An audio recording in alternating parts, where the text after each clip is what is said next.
Alhamdulillahi Rabbil Alamin, wassalatu wassalamu ala ashrafil anbiya'i wal mursalin, wa ala alihi wa sahabatihi ajma'in. Allahun Jalla Jalaluhu, e falenderojmë dhe vetëm prej tij falje dhe ndihmë kërkojmë. Salavatet më të mira mbi të dërguarin Allahu sallallahu alaihi wasallam i çojmë mbi familjen e tij, mbi shokët e tij dhe mbi gjithë ata rrugën e të cilit deri ditën e gjykimit të pasojnë. Allahu Jalla Jalaluhu na bëf prej tyre. Vazhdojmë me dersin e 13 në jetë përshkrimin e Rasulullahit sallallahu alaihi wasallam. Në dersin e kaluar e kemi përmend periudhën apo ngjarjen dhe momentet kur pejgamberi sallallahu alaihi wasallam është bojkotuar bashkë me familjen e tij, me fisin Hashimi dhe nga ana e mushrikëve. Dhe kemi përmend se kjo bojkot ka zgjatur plotësisht 3 vite deri në vitin e 10.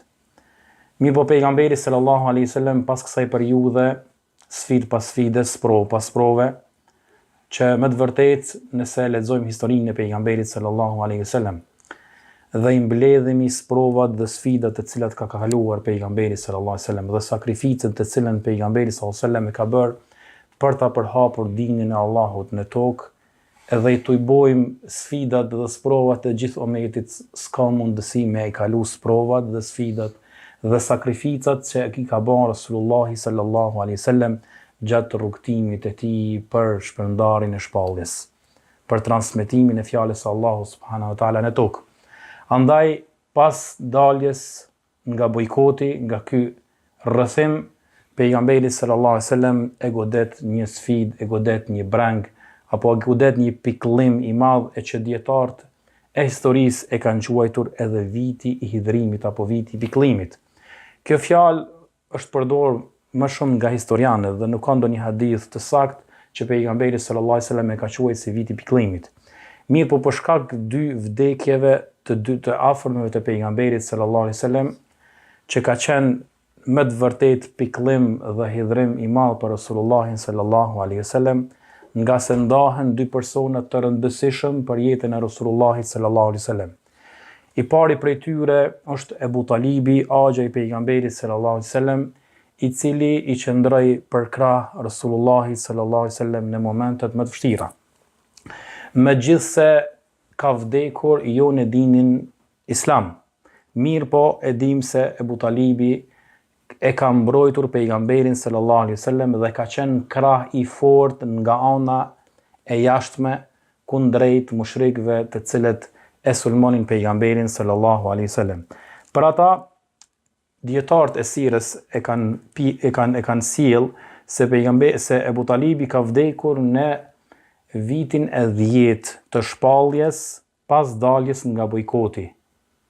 6 muaj pas daljes nga bojkoti në vitin e 10 të shpalljes në muajin Rajab, sipas disa rivajeteve. Apo 35 ditë para Hatijës.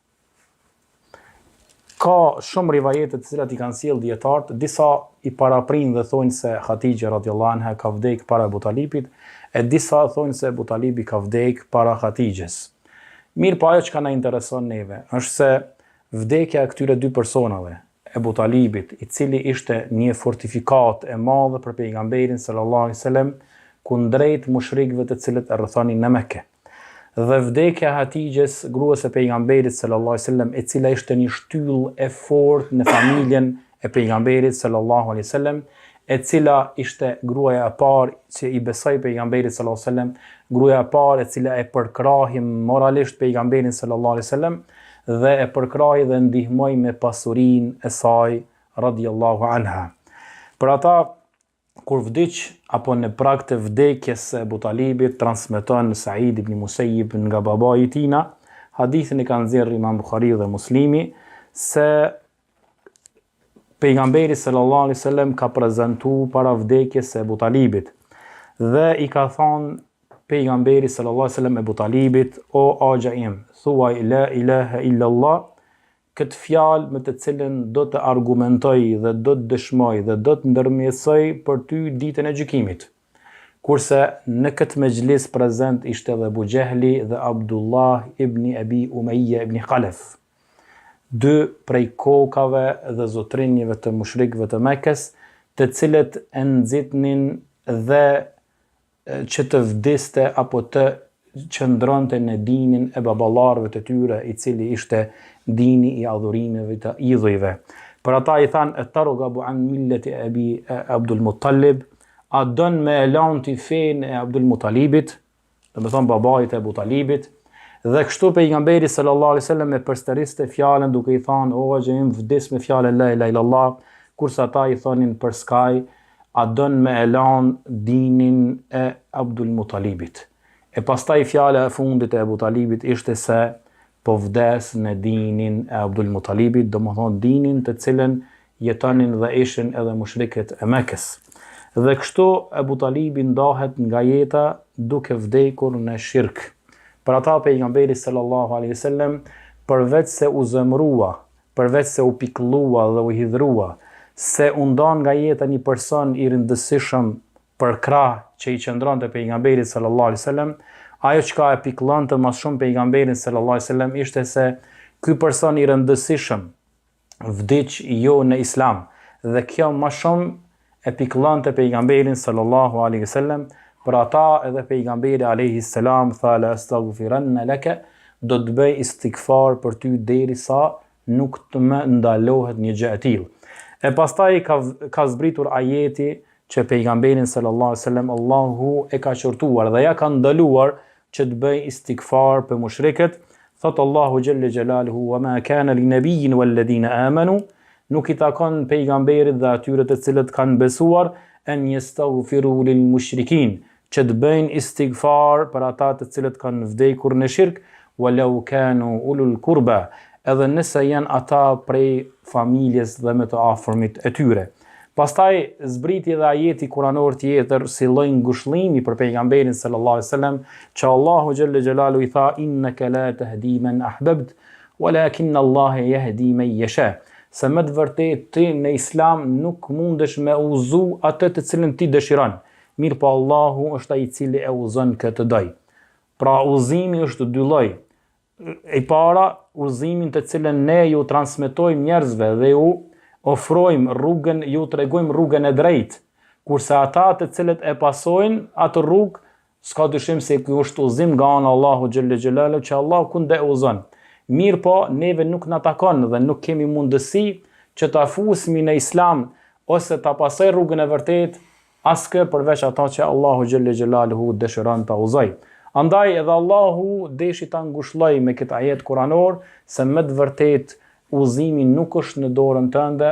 mirë po uzimi është në dorën e Allahut, sepse ti nuk ke mundësi ta uzosh atë që ke dëshirë. Edhe pse njëri prej atyre mushrikëve të cilët qëndruan te koka e Abu Talibit, sikurse ishte Abdullah ibn Abi Umayya ibn Khalaf, e ka përmend Ibn Hajeri se e ka pranuar islamin në fund të jetës së tij, kurse për Abu Jehlin dihet se ka vdekur si mushrik në luftën e Bedrit. Ajo çka pejgamberin sallallahu alaihi wasallam e mundoi më së shumti është se me vdekjen e Abu Talibit filluan torturat, filluan ato me një aspekt me thonë mundimet e mushrikëve që bënin haptas ndaj pejgamberit sallallahu alaihi wasallam. Nga se përderisa Abu Talibi ishte gjallë, pejgamberi sallallahu alaihi wasallam e kishte një shtyllë të fortë, i cili kundërvihej ndaj mushrikëve për shkak respektit të madh që kishin ndaj Abu Talibit. Për ata thot Ibn Ishaku në sirën e tij se kur vdiq pejgamberi, kur vdiq Abu Talibi, filluan ato torturat, maltretimet, sharjet, tallet me pejgamberin sallallahu alaihi wasallam, saqë një ditë prej ditës e pluhurosën kokën e pejgamberit sallallahu alaihi wasallam, duke u munduar ta nënçmonin Rasulullahin sallallahu alaihi wasallam, e pastaj pejgamberi sallallahu alaihi wasallam u kthye në shtëpinë e tij i pluhurosur, derisa njëra prej vajzave të tij e shkonte pluhurin mbi kokën e ndershme të Rasulullahit sallallahu alaihi wasallam, kurse ajo çante kur e shihte në atë gjendje pejgamberin sallallahu alaihi wasallam. E pas vdekjes së Abu Talibit, pejgamberi sallallahu alaihi wasallam po në këtë vit që s'ka khilaf në mes dietarëve se vdekja e Abu Talibit dhe Hatixhes radhiyallahu anha ka qenë brenda një vitit, edhe që thashë se e kanë quajtur edhe si viti hidhrimit, pas një martese 25 vjeçare pejgamberi sallallahu alaihi wasallam me Hatixhen, një martesë në të cilën kishte ngrohtësi familjare, kishte dashuri të jashtëzakonshme ndaj Hatixhes dhe pejgamberi sallallahu alaihi wasallam ndaj Hatixhes dhe Hatixhe ndaj pejgamberit sallallahu alaihi wasallam. E s'ka dyshim se kjo është njëna prej zonjave të xhenetit që ka përmend pejgamberi sallallahu alaihi wasallam në hadith, dhe kishte një dashuri të veçantë ndaj Hatixhes për shkak përkrahjes së madhe që ja bëri gjatë jetës pejgamberi sallallahu alaihi wasallam. Ndahet edhe Hatixhe në moshën 65 vjeçare, që sipas disa rivajeteve kanë ardhur se Hatixha ka vdek në vitin e 10 të shpalljes, në moshën, domethënë 65 vjeçare. Disa kanë thënë se distanca mes këtyre të dyve ka qenë 3 ditë, e disa bin me 35 ditë në sajtë rivajeteve të ndryshme. Mirë po, thot Urwa ibn Zubairin, thot se më të vërtet Hatixha ka vdek para se të bëhet obligim namazi, para Isras dhe Mirajit. Gjithashtu Zuhriu e ka përmend se Hatixha ka vdek në Mekke para se pejgamberi sallallahu alaihi wasallam të bëjë hijret në Medinë dhe para se të bëjë obligim namazi. Kurse Ibn Ishaku thot se Hatixha ka vdek bashkë në vitin e të cilën ka vdek Abu Talibi. Kurse Imam Bayhaqiu thot se Hatixha ka vdek 3 ditë pas vdekjes së Abu Talibit. Mirë po ajo që ka pejgamberin sallallahu alaihi wasallam e goditi për shkak se këta dy persona kishin rol të madh në jetën e pejgamberit sallallahu alaihi wasallam. Mirë po dietarët e sirës, njëra prej urtësive që e bin kur e përmend në vdekjen e Abu Talibit, thonë se me një aspekt ka dashur Allahu xhelle xhelaluhu të jep mësim edhe muslimanëve dhe ta kuptojnë edhe muslimanët që sikur t'ishte gjallë Abu Talibi edhe më gjatë, edhe pas hijretit pejgamberit sallallahu alaihi wasallam, edhe pas formimit të shtetit islam, që mos mendoni njerëzit se pas pejgamberit sallallahu alaihi wasallam dhe pas gjithë kësaj sakrifice dhe kësaj buje dhe pas ndërtimit të shtetit islam që ndron një burr i madh sikur se Abu Talibi. Jo, Allahu xhelle xhelaluhu ka dashur me na dhënë një mësim se pejgamberi sallallahu alaihi wasallam është ai i cili e ka filluar këtë islam dhe ai është i cili ka ndërtu shtetin islam dhe pejgamberi sallallahu alaihi wasallam është po ai i cili ka sakrifikuar mas shumti në ndërtimin dhe formimin e shtetit islam edhe në përhapjen e islamit në përgjithësi dhe jo Abu Talibi, edhe pse ishte një shtyllë e fortë për pejgamberin sallallahu alaihi wasallam gjatë periudhës sa pejgamberi sallallahu alaihi wasallam ishte në Mekë. Për ata pejgamberi sallallahu alaihi wasallam me vdekjen e Abu Talibit thasht sikur se ju hap një derë, një shteg mushrikëve që ta sulmonin pejgamberin sallallahu alaihi wasallam dhe t'i arrinin qëllimet e tyre mbi pejgamberin sallallahu alaihi wasallam. Për ata dhe pejgamberi sallallahu alaihi wasallam me një aspekt u detyrua që të dalë nga Mekka dhe ta gjejnë një vend të sigurt apo të kërkon një ambient ku ta shpërndan davetin. Pasi që e pa se nuk ka mbetur më vend edhe nuk ka mbetur më hapësirë që t'ju flas mushrik dhe t'ju bëj davet. Për ata pejgamberi sallallahu alaihi wasallam bashkë me Zeid ibn Haritha niset për një vend tjetër jashtë Mekkës për t'i shpërhapur shpallën e islamit, e ky vend ishte Taif, që njihet si udhëtimi në Taif, që pejgamberi sallallahu alaihi wasallam ka udhëtuar në këmbë prej Mekkës për në Taif, në të cilin vend kanë qëndruar plotësisht 10 ditë. Llogarit Taifi me Mekken i ka dikun 80 apo 90 kilometra, që pejgamberi sallallahu alaihi wasallam e ka kaluar gjithë këtë rrugë në këmbë bashkë me Zeid ibn Haritha, vetëm për ta shpërndar dhe për ta përhapur davetin, për ta përhapur shpalljen e Allahut subhanahu wa taala. Andaj kur pejgamberi sallallahu alaihi wasallam mbrin në Taif tek fisi Thaqif, i cili ka qenë prej fisëve më të mëdha të Taifit, takohet me disa prej kokave të këtij fisit dhe ju prezanton islamin. Mirë po ata e nënçmojnë, e poshtrojnë pejgamberin sallallahu alaihi wasallam, duke i thonë nga fjalët më të ndryshme, a nuk ka mbetur burr tjetër i cili thret në islam o thret në din tjetër ose thret në pejgamberllet përveç teje edhe fjalë nga më të ndryshmet dhe refuzuan thirrjen e pejgamberit sallallahu alaihi wasallam, andaj pejgamberi sallallahu alaihi wasallam u detyrua të largohej, mirë po ata nuk u mjaftuan vetëm me sharje dhe nuk u mjaftuan vetëm me tallje dhe me refuzim ndaj pejgamberit sallallahu alaihi wasallam, mirë po nxorrën të çmendurit dhe fëmijët dhe njerëzit me të meta dhe e gjuanin pejgamberin sallallahu alaihi wasallam me gur dhe e poshtruan dhe maltretuan Resulullahin sallallahu alaihi wasallam, sa që thuhet se janë gjakosur këmbët e pejgamberit sallallahu alaihi wasallam. Pastaj pejgamberi sallallahu alaihi wasallam detyrohet të largohet nga Taifi. Dhe gjatë rrugës në të kthyer për në Mekke, jo larg Taifit, pejgamberi sallallahu alaihi wasallam bashkë me Zeid ibn Haritha, i cili ishte shoqëruesi i vetëm i pejgamberit sallallahu alaihi wasallam, ulet dhe pushon tek muri i një kopshtit i cili ishte i Shejbe ibn Rabia dhe Utbe ibn Rabia, dy prej mushrikëve të cilët ishin të njohur në Mekke, për shkak se harrova ta përmendin fillim se jo rastisht pejgamberi sallallahu alaihi wasallam e ka zgjedhur Taifin pas Mekkes për davet, për të thirrur në islam, nga se Taifi ishte një pikë e rëndësishme për Kurejshit, se shumë prej tyre kopshtet, pasuritë e tyre dhe lidhjet dhe aleancat i kishin me Taifin. Kështu që pejgamberi sallallahu alaihi wasallam me një aspekt donte që nëse banorët e Taifit kthehen në islam,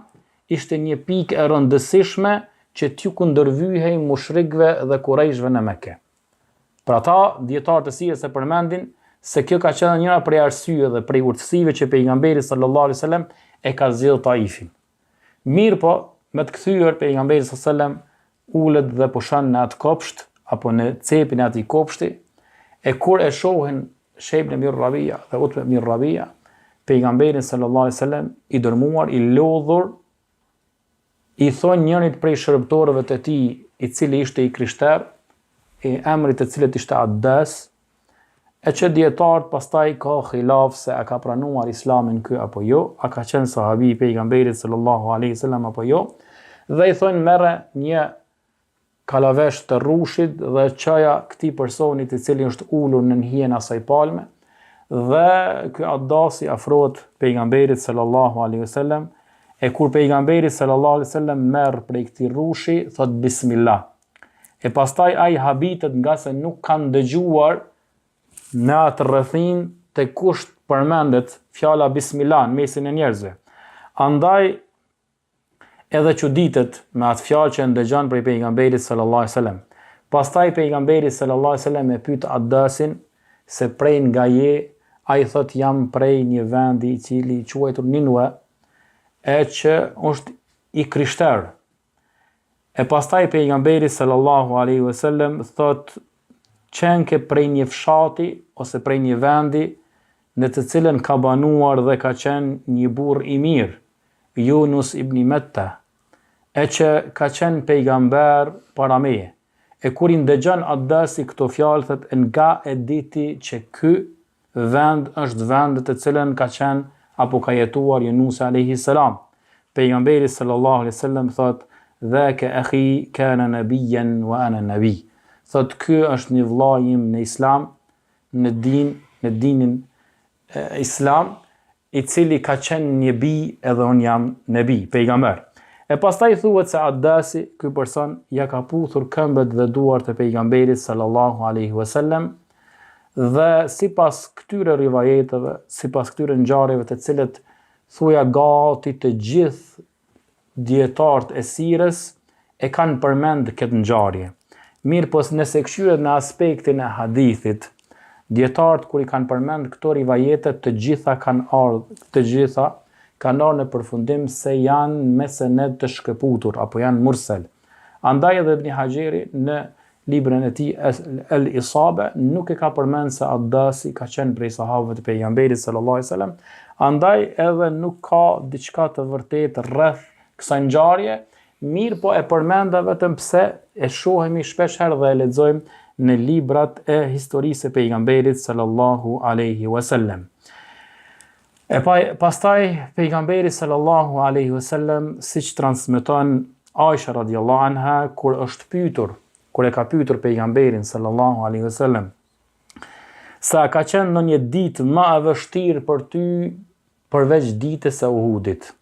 Për shkak se në betejën e Uhudit pejgamberi sallallahu alaihi wasallam është gjakosur, pejgamberi sallallahu alaihi wasallam është plagosur, edhe ka ndesh me e myt mushrikët, sikur se do ta përmendëm inshallah dhe keni dëgjuar për betejën e Uhudit, se sa ka qenë e vështirë për muslimanët dhe për pejgamberin sallallahu alaihi wasallam. E pastaj Aisha radhiyallahu anha, pasi që e pyet pejgamberin sallallahu alaihi wasallam se a ka pas në një ditë më të vështirë për ty se sa dita e Uhudit, pejgamberi sallallahu alaihi wasallam thotë, më të vërtet ajo që ka goditur nga populli yt, domethënë kishte për qëllim Kurejshit, më e madhe se sa në ditën e Uhudit, thotë ka qenë dita El Aqaba. Dietarët thonë se El Aqaba e kanë përmend se është një vend në Mekë. E pastaj pejgamberi sallallahu alaihi wasallam e përmend gjithashtu momentin kur ju ka prezantuar islamin banorëve të Taifit. E pastaj se si ja kanë kthyer ata me të keq dhe si e kanë nxjerrur nga Taifi duke e gjakosur pejgamberin sallallahu alaihi wasallam. E pastaj pejgamberi sallallahu alaihi wasallam thotë, jam kthyer i mërzitur, i pekulluar deri në atë mas. Se dietarët kur flasin për këtë ngjarje, thonë se pejgamberi në aspektin fizik është maltretuar më shumë në Uhud, kurse në aspektin emocional, në aspektin moral është thyer shumë më shumë në ditën e Taifit, në ditën e ngjarjes së Taifit. Pastaj thot pejgamberi sallallahu alajhi wasallam, aq kam qenë i pikëlluar dhe i hidhur, saqë nuk më ka ardhur vëmendja, nuk kam ditë ku jam, vetëm se kur kam mbri me një vend i cili quhet Qarni Thaalib. Kështu është quajtur ai vendi ku pejgamberi sallallahu alajhi wasallam pastaj thot, e kam ngritur kokën drejt qiellit dhe e kam pa një re duke me bë hije. E pastaj thot, e kam pa Xhibrilin alayhi salam, i cili ka zbritur dhe më ka thonë, më ka thirrur, më të vërtet Allahu e kanë dëgjuar atë se çka kanë bërë populli yt me ty dhe se si tu kanë përgjigjur ata. E pastaj ka thonë Xhibrili, më të vërtet se me mua është melaçja e kodrave. E pastaj i ka folur melaçja e kodrave pejgamberit sallallahu alajhi wasallam duke i thonë, ja Muhammed, më të vërtet un jam këtu sot për ty. Dhe urdhno dhe fol, nëse ti dëshiron që ti bashkoj këto dy kodra dhe ta shkatroj këtë popull, un jam i urdhëruar për këtë gjë. E pastaj pejgamberi sallallahu alajhi wasallam ka thonë, jo, por se unë shpresoj që Allahu xhelle xhelaluhu ta nxjerr nga loza e këtij vendi, e këtij populli, njerëz të cilët e adhurojnë Allahu xhelle xhelaluhu dhe nuk i bëjnë shirk atij. E s'ka dyshim se pejgamberi sallallahu alajhi wasallam ka qenë i mëshirshëm ndaj njerëzve që ta mbrin te ta transmetoj te ta fjalën e Allahut dhe ata ta pranojnë Islamin, dhe kjo ka qenë më e dashur për pejgamberin sallallahu alajhi wasallam, që nga loza aty në njerëzve të dalin burra të cilët thonë la ilaha illallah Muhammedur Rasulullah, se sa ta shkatronte dhe ta zhdukte atë popull. Për ata edhe Allahu xhelle xhelalu thot, inna arsalnaka rahmatan lil alamin, më të vërtet ne të kemi dërguar ty mëshirë për njerëzimin. Dhe kjo ngjarje kur flasin dietar për këtë hadith, nga se ky hadith është i vërtet, hadithin e Aishës, thonë se pejgamberi sallallahu alaihi wasallam kur ka zbritur melaçja e kodrave dhe e ka la pejgamberin sallallahu të zgjedh që t'i bashkoj këto dy kodra, thonë dietar se ka pas për qëllim dy kodrat e Mekkës. Dy kodrat e Mekkës që t'i shkatroj banorët e Mekkës. Nga sa atë që e kanë nxjerr pejgamberi sallallahu alaihi wasallam nga Mekka për në Taif, ka qenë maltretimi, dhuna, gjitha mjetet të cilat i kanë përdorur mushrikët ndaj pejgamberit sallallahu alajhi wasallam. Andaj në analizë të këtij hadithi, dietarët e hadithit e bin se pejgamberi sallallahu alajhi wasallam kur ka zbrit melaçja e kodrave ka pas për qëllim dy kodrat e Mekkës për ta shkatruar çka ka prej popullit brenda në Mekë. Mirë, po pejgamberi sallallahu alajhi wasallam ka thonë se do të dal ose shpresoj që të del prej xhirit prej lozës së këtyre njerëzve, burra dhe njerëz të cilët thonë la ilaha illallah Muhammedur Rasulullah, për faktin se ajo që argumentojnë dietar për këtë, thonë se pejgamberi sallallahu alajhi wasallam i ka thënë Aishës, populli yt që ka pas për qëllim, domethënë Kurajshit, të cilët kanë qenë në Mekë. Dhe s'ka dyshim se zullumin që e kanë bën pejgamberi sallallahu alajhi wasallam në Mekë ka qenë shumë më i madh se atë zullumin që e kanë bën pejgamberi sallallahu alajhi wasallam në Taif. E pastaj pejgamberi sallallahu alajhi wasallam gjatë kthimit prej Taifit pushon në një vend i cili quhet Wadi Nakhla, u lugina e hurmave, dhe gjatë natës pejgamberi sallallahu alaihi wasallam ngritet për të falur namaz. Edhe këtu ndodh një mrekulli. Ajo mrekullia është se pejgamberi sallallahu alaihi wasallam i thirrri njerëzit në Islam në Mekë dhe ata nuk ju përgjigjen. E pejgamberi sallallahu alaihi wasallam shkoi edhe në Taif, u mundua, u lodh, u hidhrua, megjithatë dhe ata nuk ju përgjigjen. Mirë po deshi Allahu xhelle xhelaluhu se pejgamberi sallallahu alaihi wasallam në namazin e natës, duke lexuar Kur'an, kalojnë një grup prej gjinve edhe ndëgjojnë pejgamberin sallallahu alaihi wasallam duke lexuar Kur'an. Dhe këtë pej Allahu xhelle xhelaluhu na ka dëshmuar në një sure prej surave të Kur'anit, ku thot Allahu wa idh sarafna ilayka nafarun min al-jinni yastami'una al-Qur'an. E ku ne ta bëm që një grup prej gjinve, që dietar pastaj ka thonë nefar, kanë për qëllim 7 apo 9 veta prej gjinve kanë qenë, të cilët e kanë dëgjuar Kur'anin e madhruar. Çka kanë thonë gjinët? Falamma hadaruhu qalu ansitu. E kur ata prezantuan dhe ndëgjuan pejgamberin sallallahu alaihi wasallam duke lexuar Kur'an, thanë heshtni. Respekt ndaj fjalës së Allahut subhanahu wa ta'ala. Pastaj Allahu thot falamma qada wallau ila qaumihim mundhirin. E kur ata ndëgjuan fjalët, ajetet e Allahut subhanahu wa ta'ala, u kthyen tek populli i tyre duke i shurtuar. Domethënë se kanë pranuar Islamin dhe kanë pranuar fjalën e Allahut. Qalu ya qaumana, than o populli jon, inna sami'na kitaban, ne kemi ndëgjuar një libër unzila min ba'di Musa, i cili ka zbritur pas Musës a.s. Që i bjen se gjinët kanë qenë në dinin e Musës a.s. I kanë pranuar dhe pejgamberët para Muhamedit sallallahu alaihi wasallam. Dhe nga ky ajet gjithashtu kuptojmë se pejgamberi sallallahu alaihi wasallam është i dërguar për njerëzit dhe gjinët. E pastaj thanë,